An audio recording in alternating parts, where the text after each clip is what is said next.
जो मेरी रेपुटेशन पे धब्बा लगाने में कोई कसर नहीं छोड़ी। जब से इसकी शादी हुई है सूली पे टंगा के रखा हुआ इसने हमें। अब वो एक दिन भी वहां काम नहीं करेगी। तो समझाती रही कि मेरी पढ़ाई, मेरी हाउस जॉब, मेरी रेजिडेंसी के बीच में ये अक्कड़, ईगो, सेल्फिशनेस, ससुराल बच्चों का टाइम नहीं होगा, मैं मैनेज नहीं कर पाऊंगी। और लेकर जाओ अपनी शानदार बहू को डॉक्टर रुबीना के पास। ये तो शुरू से तुम्हारे अंदर थी। अपनी यादों को साथ लेकर जाओगी तो मूव ऑन कैसे करोगी?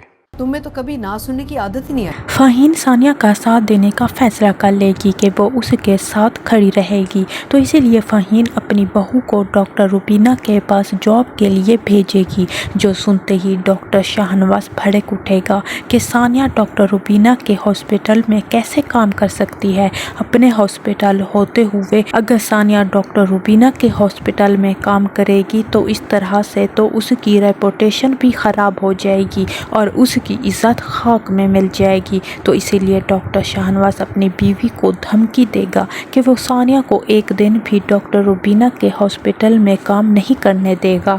तो इसीलिए डॉक्टर शाहनवाज डॉक्टर रुबीना के हॉस्पिटल पहुंच जाएगा, लेकिन डॉक्टर रुबीना अच्छी तरह से जानती है कि डॉक्टर शाहनवाज अनापरस्त इंसान है। इसीलिए वो डॉक्टर शाहनवाज से कहेगी कि तुम्हारे अंदर तो शुरू से ही अक्कड़, ईगो, सेल्फनेस थी और तुम्हें तो कभी ना सुनने की आदत तक नहीं है, तो इसीलिए सिर्फ अपनी मनवाते रहते हो, लेकिन अब तुम्हारी नहीं चलने वाली, जिसकी वजह से डॉक्टर शाहनवाज गुस्से से आग बगोला हो जाएगा। तो दूसरी तरफ सानिया की माँ सानिया पे बरस पड़ेगी कि जब से तुम्हारी शादी हुई है तब से तुमने हमें सूली पे टांग के रखा हुआ है, तुम्हारे मसले ही ख़त्म नहीं हो रहे। तो तब सानिया भी अपनी माँ से लड़ पड़ेगी कि मैं आपको समझाती रही कि अभी मेरी शादी ना करें क्योंकि मैंने जॉब करनी है और इसी बीच मैं अपने शौहर ससुराल को टाइम नहीं दे पाऊंगी, लेकिन मेरी किसी ने भी एक ना सुनी। तो दूसरी तरफ फैज़ान